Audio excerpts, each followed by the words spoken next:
찾았으면 우리 같이 하나님 말씀 합독하도록 하겠습니다. 마태복음 16장 13절로부터 20절까지입니다. 같이 읽겠습니다. 시작. 예수께서 빌립보 가이사랴 지방에 이르러 제자들에게 물어 이르시되 사람들이 인자를 누구라 하느냐? 이르되 더러는 세례 요한, 더러는 엘리야, 어떤 이는 예레미야나 선지자 중에 하나라 하다니라. 이르시되 너희는 나를 누구라 하느냐? 시몬 베드로가 대답하여 이르되 주는 그리스도시요 살아계신 하나님의 아들이십니다. 예수께서 대답하여 이르시되 바요나 시몬아 네가 복이 있도다. 이를 네게 알게 한 이는 혈육이 아니요 하늘에 계신 내 아버지시니라. 또 내가 네게 이르노니 너는 베드로라. 내가 이 반석 위에 내 교회를 세우리니 음부의 군세가 이기지 못하리라. 내가 천국 열쇠를 네게 주리니 네가 땅에서 무엇이든지 매면 하늘에서도 매일 것이요 네가 땅에서 무엇이든지 풀면 하늘에서도 풀리리라 하시고 이에 제자들에게 경고하사 자기가 그리스도인 것을 아무에게도 이르지 말라 하시니라. 아멘. 따라합니다. 교회를 세우신 예수님. 오늘 본문에 보니까 내가 이 반석 위에 내 교회를 세우시라 하는 예수님의 말씀이 들어 있습니다. 그 말씀에 따라 오늘 제목을 교회를 세우신 예수님으로 잡고 말씀을 나눌 때 은혜가 우리에게 부어지게 되기를 간절히 소원합니다. 작년이죠. 2019년입니다. 한국에 나갔을 때에 서울에 있는 롯데월드타워에 올라가 본 적이 있습니다. 높이가 약 555m 그리고 123층으로 세계에서 5번째로 높은 빌딩이라고 합니다.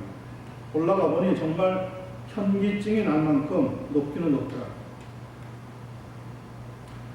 현존하는 세계에서 가장 높은 빌딩은 아이러니컬하게도 그런데 미국이나 유럽에 있는 것이 아니라 중동 두바이에 있는 버즈 칼리파라고 하는 빌딩입니다.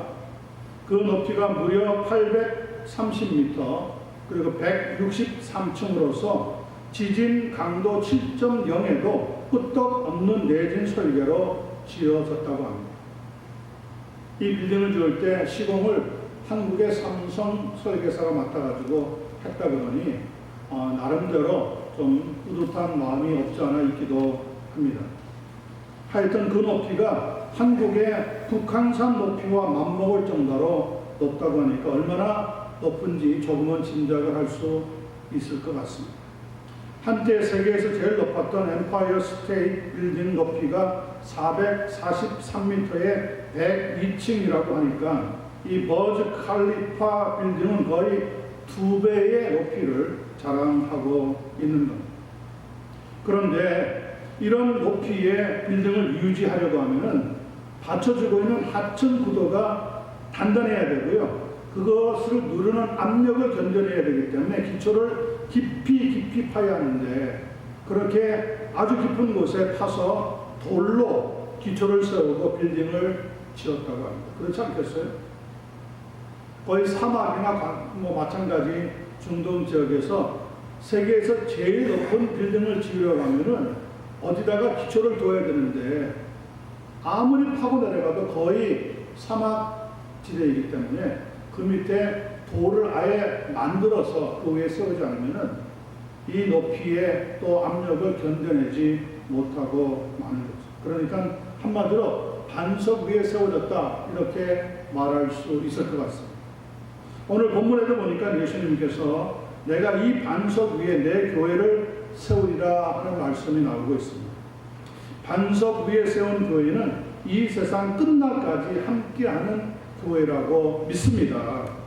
말씀을 나눌 때 우리에게 큰 은혜를 하나님께서 부어주게 되시기를 간절히 소원합니다. 자, 먼저 13절부터 16절까지 말씀을 살펴봅니다. 예수께서 빌립보 가이사랴 지방에 이르러 제자들에게 물어 이르시되 사람들이 인자를 누구라 하느냐? 이르되 더러는 세례 요한, 더러는 엘리야, 어떤 이는 예레미야나 선지자 중에 하나라 하나이다. 이르시되 너희는 나를 누구라 하느냐? 시몬 베드로가 대답하여 이르되 16절입니다. 주는 그리스도시요 살아계신 하나님의 아들이십니다. 예수님께서 반석 위에 내 교회를 세우리라고 하셨는데 그 반석이라고 하는 것이 도대체 무엇인지 먼저 살펴보려고 합니다. 예수님께서 30살쯤에 공생의 사역을 시작하게 됩니다. 그리고 33살에 십자가에서 돌아가셨습니다. 그러니까 이 땅에서 공생의 사역은 3년 정도 하신 것인데 예수님은 그 3년 동안에 12제자를 택하시고 그들과 함께 유대 땅과 갈릴리 지역 구석구석을 다니시면서 하나님의 나라가 곧 임하게 될 것이니 회개하라고 선포해 주셨습니다. 그리고 어느 날 오늘 본문 13절에 보면 빌립보 가이사랴라고 하는 지역에 들리게 됩니다. 그러면서 여기서 제자들에게 한 가지 질문을 던집니다. 사람들이 인자를 나를 누구라고 말하더냐? Who the people say the Son of Man is. 너희들이 나와 함께 동행하면서 유대 지역에 갈릴리 지역에 이렇게 오가기도 했는데 그러는 동안에 너희들이 나에 대해서 사람들로부터 들은 말이 있을 거 아니냐. 사람들이 도무지 나를 누구라고 하더냐 하고 물어보는 거죠. 그랬더니 제자들이 각자 자기네들이 들은 대로 여러 가지 대답을 합니다. 어떤 사람은 세례 요한이라고 하더라고요. 어떤 사람은 엘리야라고, 어떤 사람은 예레미야라고, 또 어떤 사람은 선지자 중에 한 분이 아니겠느냐 이렇게 대답하는 것을 들었습니다. 그러자 예수님께서 단도직입적으로 11, 16절에 보면 이렇게 다시 묻습니다. 너희는 나를 누구라 하느냐? What about you? Who do you say I am? 다른 사람들이 나에 대해서 이러쿵저러쿵 하는 이야기는 오케이 그 정도는 알겠고 너희들은 나와 함께 지금 같이 다니고 있고 함께 자기도 하고 식사도 하는데 너희들이 볼 때는 내가 누구라고 생각하느냐 물어보고 자 그랬더니 시몬 베드로가 기가 막히게 이런 대답을 합니다. 주는 그리스도시요 살아계신 하나님의 아들입니다. You are the Christ, the Son of the living God. 그때 당시 대부분의 사람들은 아마 예수님을 가리켜 이스라엘 역사에 그 유명했던 선지자 엘리야, 예레미야 혹은 다른 선지자와 한 분과 방불한 사람이 아닌가 이렇게 생각을 하고 있었다는 것을 우리는 알 수가 있습니다.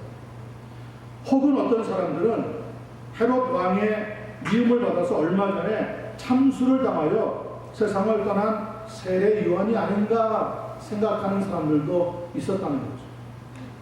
훌륭한 분이라고 하는 점에서 아주 되틀린 대답은 아니었지만 그러나 예수님의 기대에는 못 미치는 대답이었습니다. 그래서 예수님이 제자들에게 너희는 나를 누구라고 생각하느냐라고 주관적인 질문을 던지게 된 거죠. 이것은 교회의 주인이 되시는 예수님이 직접 알고 싶었던 대답입니다. 제자들로부터 직접 듣고 싶었던 대답입니다.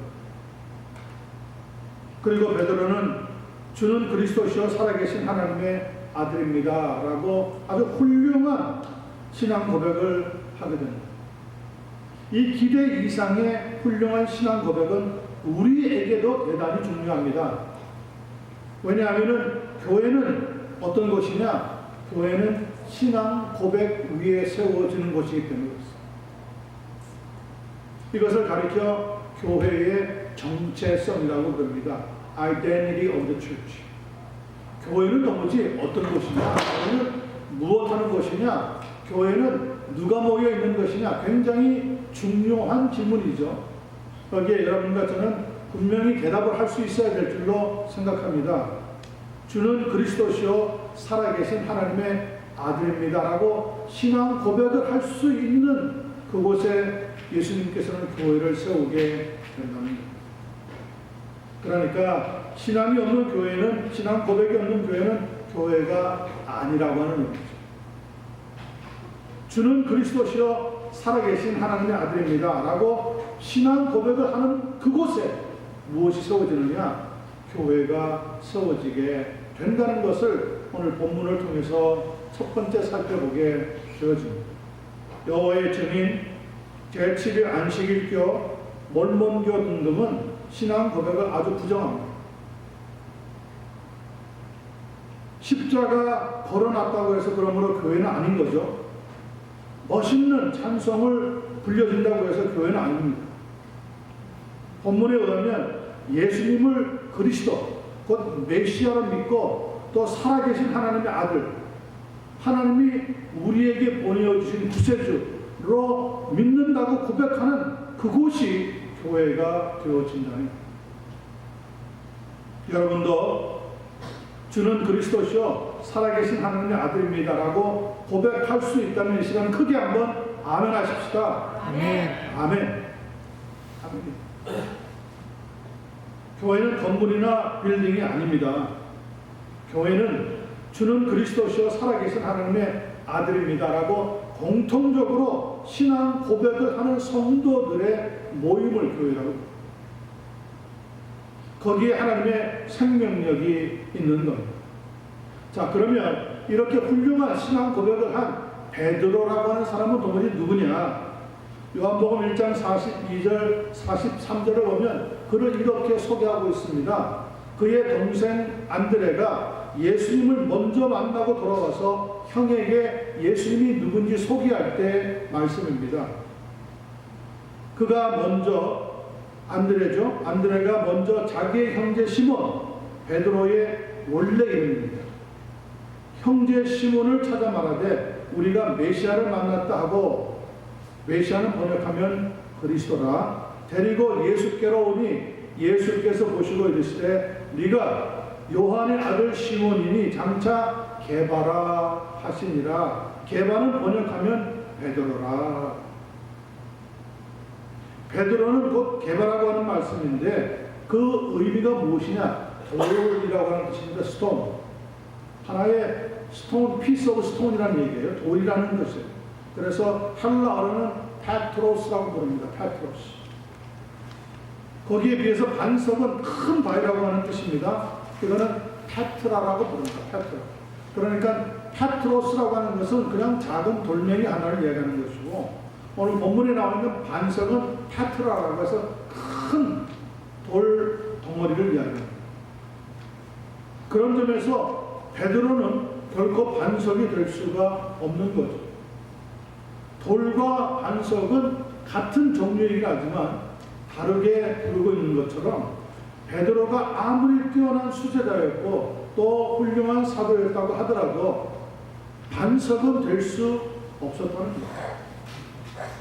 그런데도 천주교에서는 베드로라고 하는 이름의 뜻이 반석이라고 주장을 하면서 내가 이 반석 곧 베드로라고 하는 사람 위에 내 교회를 세우리라고 예수님께서 말씀하셨으니까 그 베드로가 초대 교황, 즉 제1대 교황이 된다고 가르치고 있습니다. 아닙니다.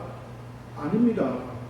예수님은 결코 베드로라고 하는 사람 위에다가 교회를 세우겠다고 말씀하신 적이 없습니다. 베드로와 같이 주는 그리스도시요 살아계신 하나님의 아들입니다 라는 신앙 고백을 하는 사람들이 모인 그곳에 교회를 세우겠다고 말씀하셨다는 거예요.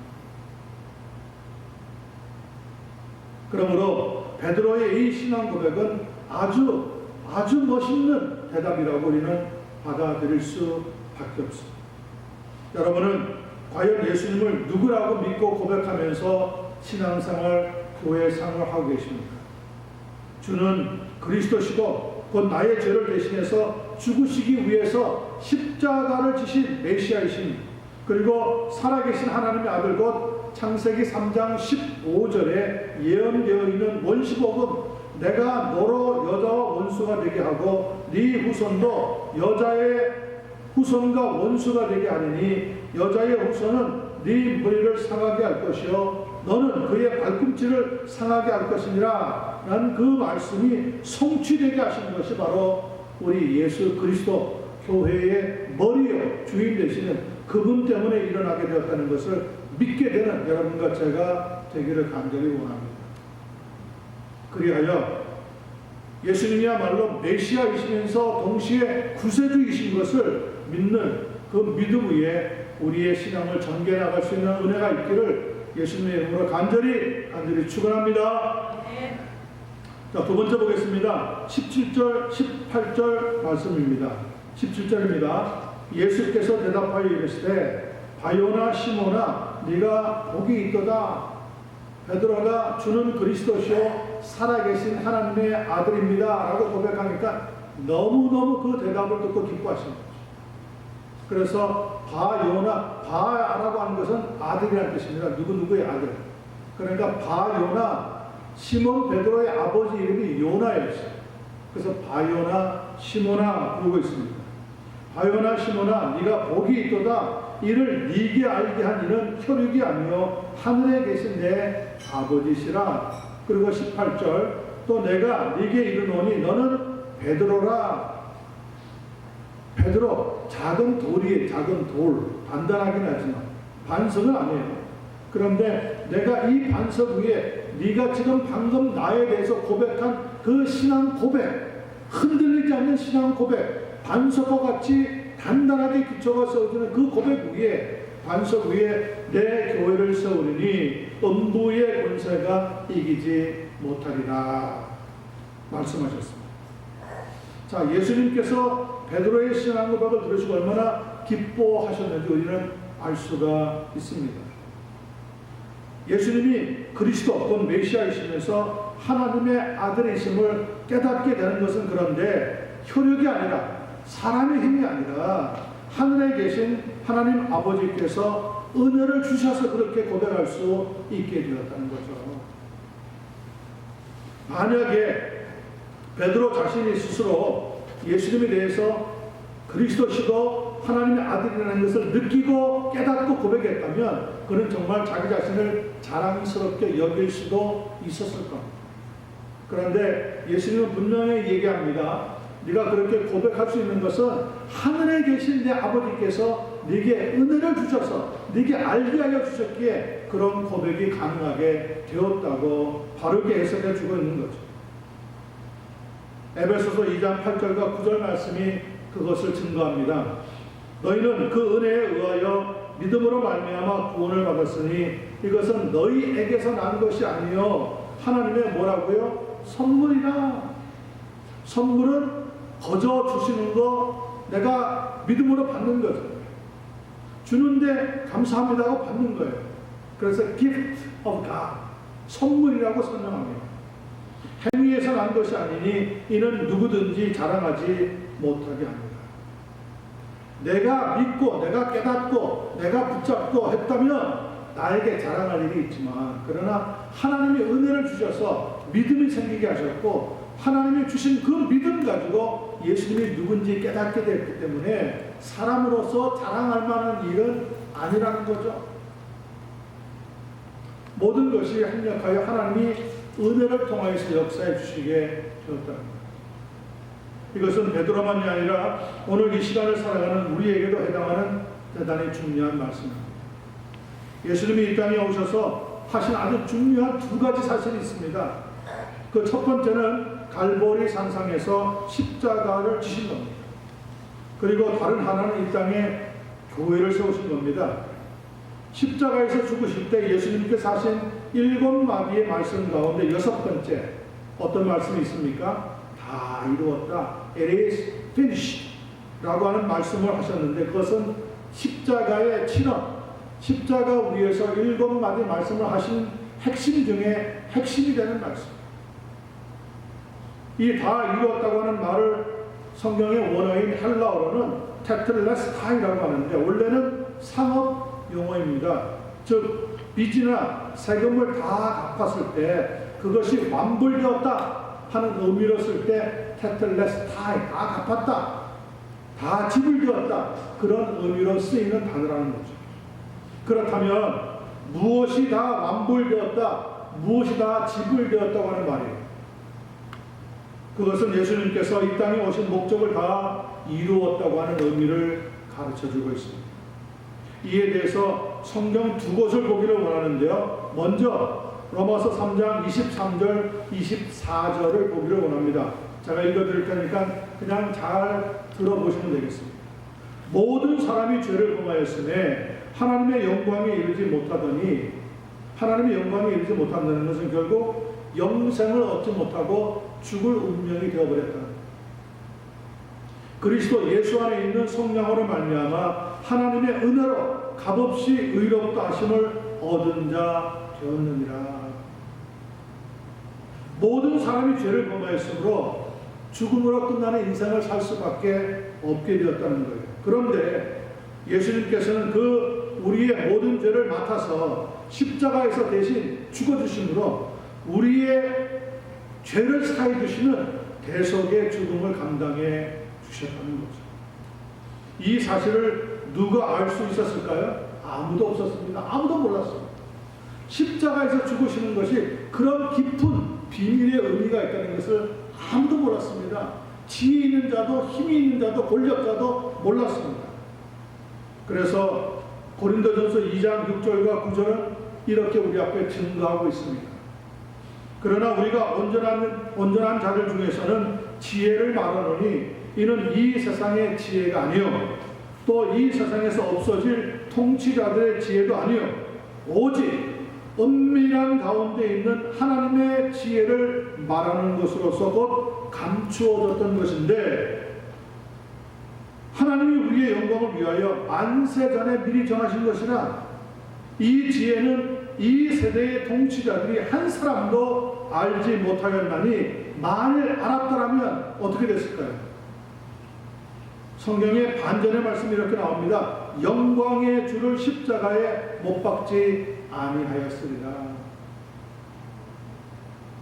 예수님을 십자가에 죽일 때는 힘 있는 자들, 권력을 가진 자들, 이 땅의 통치자들이 눈에 가시 같다고, 거슬린다고, 마음에 안 든다고 십자가에서 죽였어요. 사형에 해당한다.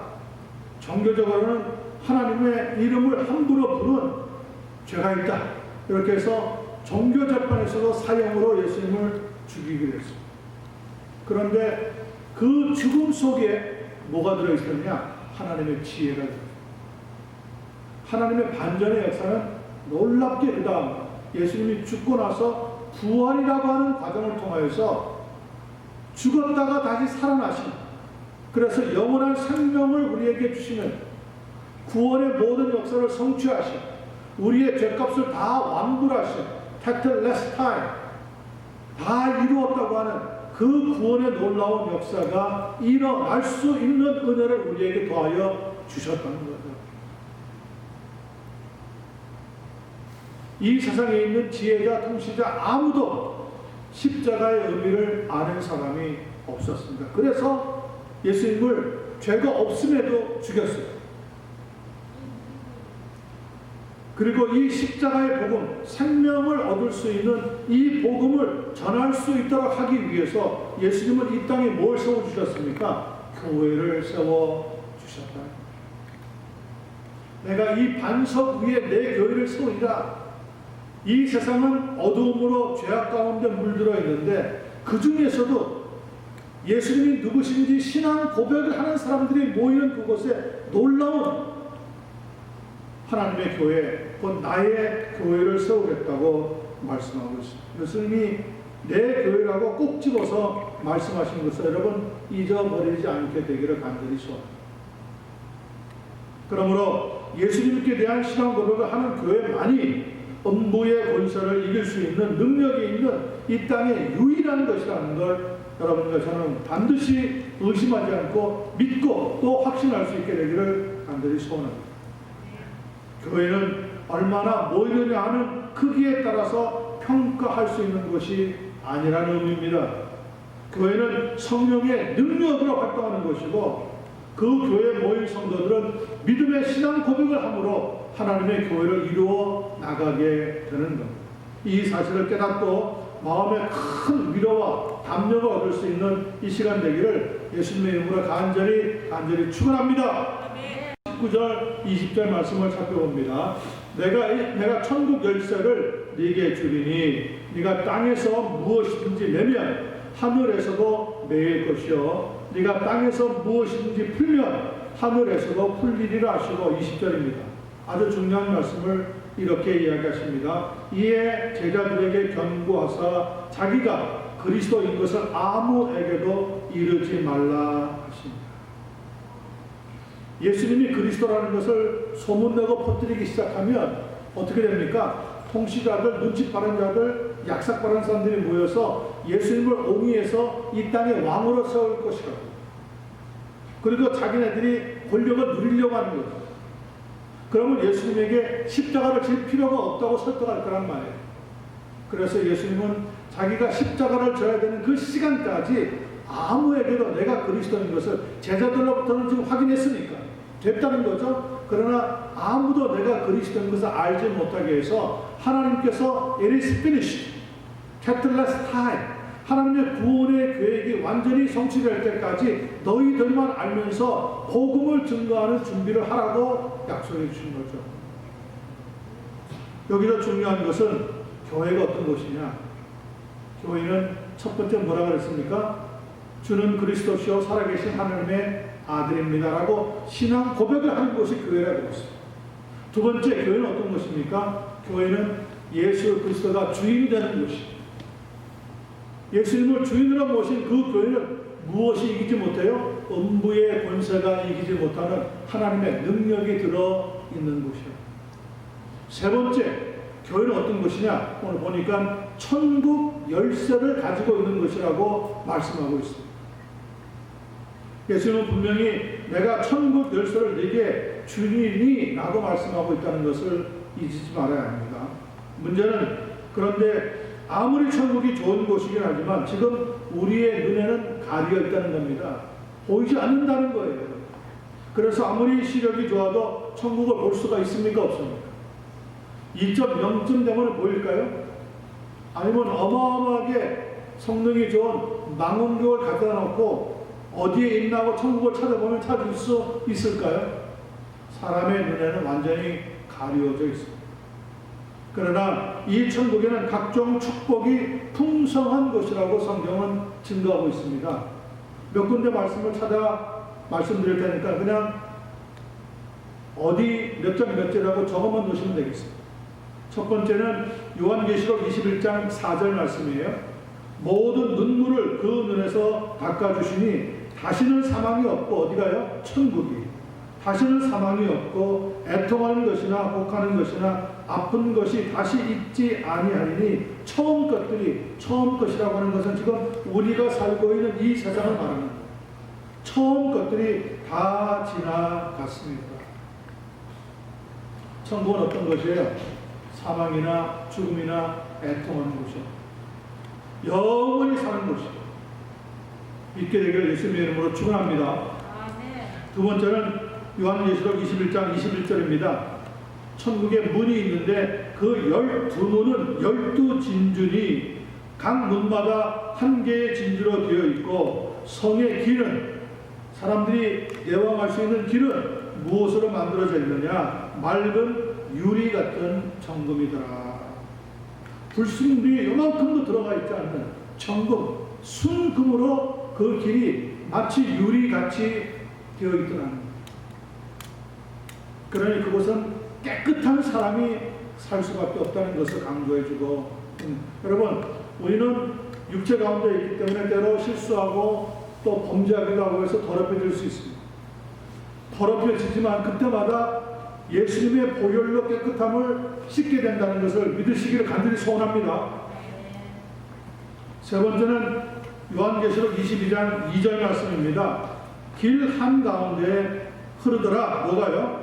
강 좌우에 생명나무가 있어 12가지 열매를 맺되 달마다 그 열매를 맺고 그 나무 잎사귀들은 만국을 치료하기 위하여 있더라. 왜 천국에는 죽음이 없느냐? 왜 병이 없느냐? 만국을 치료하는 생명나무가 탁 있다. 이 생명나무는 하나님 자신을 갖다. 하나님이 우리에게 생명을 주시는 거예요. 창세기에 보면은 하나님께서 사람을 흙으로 만드시고 그 코에 뭘 불어넣습니까? 생기를 불어넣습니다. 하나님의 호흡을 불어넣었어요. 그랬더니 사람이 동물이 아니라 뭐가 되었습니까? 생명이 되었다. 생명이 되었다는 것은 하나님의 형상을 닮은 사람이 창조되었더라. 만국을 치료하는 생명나무 열매를 먹을 수 있는 은혜가 여러분과 제게 주었다는 것을 꼭 믿으시고 또 믿으시기를 간절히 축원합니다. 그리고 요한계시록 22장 5절 말씀입니다. 다시 밤이 없겠고 등불과 햇빛이 쓸데없으니 이는 주 하나님이 그들에게 비추심이라 그들이 세세토록 왕노릇 하리로다. 천국엔 뭐가 없어요? 어둠이 없어요. 흑암이 없어요. 천국은 항상 하나님께서 빛을 비춰주시기 때문에 밤이 없고 등불과 햇빛이 필요 없는 것이다. 여러분, 요즘 해가 강해져가지고 마지막 겨울로 들어가기 전에 이 캘리포니아 지역이 굉장히 더운데 천국은 햇빛보다 더 밝은데도 더움이 있어요? 없어요? 없다는 거예요. 왜냐? 하나님 자신이 빛이에요. 빛. 그 빛 가운데 우리가 살면 하나님은 우리에게 영생의 에너지를 계속하여 공급해 주시게 되는 거죠. 이런 복이 가득한 천국을 열 수 있게 하기 위해서 예수님은 우리에게 뭘 주신다고 했어요? 천국 열쇠를 주시겠다고 약속하고 있습니다. 교회는 십자가의 복음을 전파하면서 믿는 사람들로 하여금 천국 문을 열 수 있는 열쇠, 곧 기도가 있으며 기도하면 하나님께서 응답하신다고 하는 사실을 알려야 한다는 이야기죠. 내가 천국 열쇠를 얘기해 주리니 네가 땅에서 무엇인지 내면 하늘에서도 매일 것이요 내가 땅에서 무엇인지 풀면 하늘에서도 풀리리라. 이 말을 잘못 해석하면 내가 누구를 축복하면 그 축복이 임하고 누구를 저주하면 저주가 임하는가 보다. 그 말의 의미가 아닙니다. 하늘에 각종 축복이 다 들어있는데 이 축복을 구할 수 있는 천국 열쇠, 즉 기도를 가르쳐주면 그 기도를 가지고 하나님으로부터 응답 받을 수 있는 축복이 나타나게 된다는 거예요. 교회는 그러므로 성전이 아닙니다. 예루살렘 성전은 AD 70년에 돌 위에 돌 하나 남지 않고 다 무너져 내렸습니다. 지금은 그 성전의 일부분이었던 곳이 이스라엘에 남아있기는 한데 유대인들은 그것을 가리켜 통곡의 벽이라고 부르고 있습니다. 통곡의 벽은 성전이 아닙니다. 파괴되어 버린 성전이 이제는 완전히 무너져 내버린 것을 증거하는 하나의 조각입니다. 예수님께서 말씀하시는 교회는 그렇게 무너져 버리고 마는 성전이 아니라는 거예요. 교회를 자꾸 성전이라고 이야기하는 분들이 있는데 성전과 교회는 다릅니다. 성전은 이미 무너져 내렸어요. 교회는 건물이 아니기 때문에 신앙 고백을 하는 사람들이 모여있는 것은 세상 끝날까지 계속 되어지는 지속성과 생명이 있는 기관이라는 것을 잊어버리지 말기를 바랍니다. 예수님께서는 교회를 가리켜서 만민이 그래서 기도하는 집이라고 가르쳐 주셨습니다. 디모데전서 3장 15절을 보면 이 집은 교회를 가리켜서 얘기합니다. 살아계신 하나님의 교회요 진리의 기둥과 터니라 말씀합니다. 진리는 없어지는 게 아니에요. 진리는 영원토록 하는 게 아니에요. 교회는 없어지는 게 아니에요. 교회는 이 땅에서 천국으로 다시 옮겨가게 되죠. 땅에 있는 교회는 지상교회라고 불러요. 이 지상교회가 사라지고 없어지면 천상교회로 옮겨지게 되는 거예요.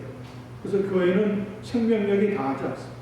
끝까지 하나님과 함께 계속되어지는 이 천국의 열쇠를 주님께서는 우리에게 기도라고 하는 도구를 통해서 천국의 복을 얻고 하나님의 은혜를 구할 수 있도록 허락해 주시게 되었다는 거죠. 아무리 그러므로 보잘것없는 교회라고 보일지 모르지만 예수님께서 세우신 교회라면 마땅히 기도할 수 있는 능력이 있고 기도의 응답을 받게 되는 것을 확신하게 되길 바랍니다. 그러므로 교회의 주인은 사람이 아닙니다. 목사님이 교회를 세웠어도 목사님의 교회가 아닙니다. 장로님이 주축이 되어서 교회를 세웠어도 그것은 장로님의 교회가 아닙니다. 권사님이나 집사님이 주축이 되어서 세웠어도 그들이 교회의 주인이 아닙니다. 교회는 누가 주인입니까? 이 반석 위에 내 교회를 세우겠다고 말씀하신 예수님이 교회의 주인이라는 것, 교회의 머리가 되신다는 것을 여러분과 저는 분명히 믿게 되길 바랍니다. 교황이, 사제가, 신부가, 감독이 교회의 주인이 아닙니다. 심지어 개신교회 목사도 교회의 주인이 아닙니다. 교회의 주인은 피로 이 땅에 값주고 세우신 교회, 그 교회의 주인 예수 그리스도만이 주인이 되신다는 것을 우리는 믿고 고백을 해야 할 줄로 생각합니다. 그러므로 예수님의 이름으로 기도하면 응답의 역사가 나타나게 됩니다. 요한복음 16장 23절로부터 24절 말씀 들어보세요. 그날에는 너희가 아무것도 내게 묻지 아니하리라. 내가 진실로 너희에게 이르노니 너희가 무엇이든지 아버지께 구하는 것을 내 이름으로 주시리라. 지금까지는 너희가 내 이름으로 아무것도 구하지 아니하였으나 이제 구하라. 그리하면 받으리니 어떻게 된다고 하면 따라합니다. 너희 크게요. 너희 기쁨이 충만하리라. 아멘입니까? 아멘. 기도하면 하나님은 역사하시고 그 역사를 통해서 우리는 응답을 받으면서 기쁨이 충만한 삶을 살아가는 은혜를 받게 된다. 여러분, 31살의 젊은 나이에 죽은 비운의 천재 작곡가였던 슈베르트라고 하는 사람 음악가를 아실 겁니다. 그는 죽은 후에 37년이나 지난 어느 날 그의 친구가 이 슈베르트가 마지막으로 남긴 곡을 손질해서 세상에 발표하게 되어지는데 자기가 아니라 친구가 죽고 난 뒤에 37년이 지난 다음 그 곡이 유명한 미완성 교향곡, 아마 한 번쯤은 들어봤을지도 모르겠어요. 그 말처럼 인생은 뭐라고 말할 수 있습니까? 미완성입니다. Incomplete. Life is incomplete.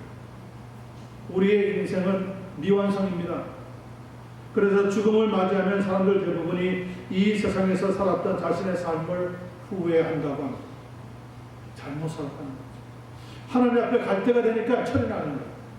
아, 내가 인생을 헛되이 살았구나. 잘못 살았구나. 그렇게 살지 말걸. 그러나 예수 그리스도 안에 거하는 자는 미완성이 아니라 완성의 삶을 살아간다는 것을 믿습니다. 그것은 영생과 축복이 교회에 있고 죄사함과 하나님의 은총과 천국의 소망이 우리에게 주어지며 삶의 자유와 기쁨이 있는 곳에 바로 예수님이 함께 하시는 교회의 놀라운 능력의 역사가 나타나기 때문입니다. 내게 힘이 없어도 교회의 주인 되시는 예수 그리스도께서 하늘과 땅의 모든 권세를 가지고 계시기에 그분의 이름을 붙잡고 기도할 때마다 힘 주시고 용기 주시고 소망 주시고 기쁨을 주신다는 것을 믿게 되는 이 귀한 시간 되기를 예수님의 이름으로 간절히 축원합니다. 아멘. 기도하겠습니다.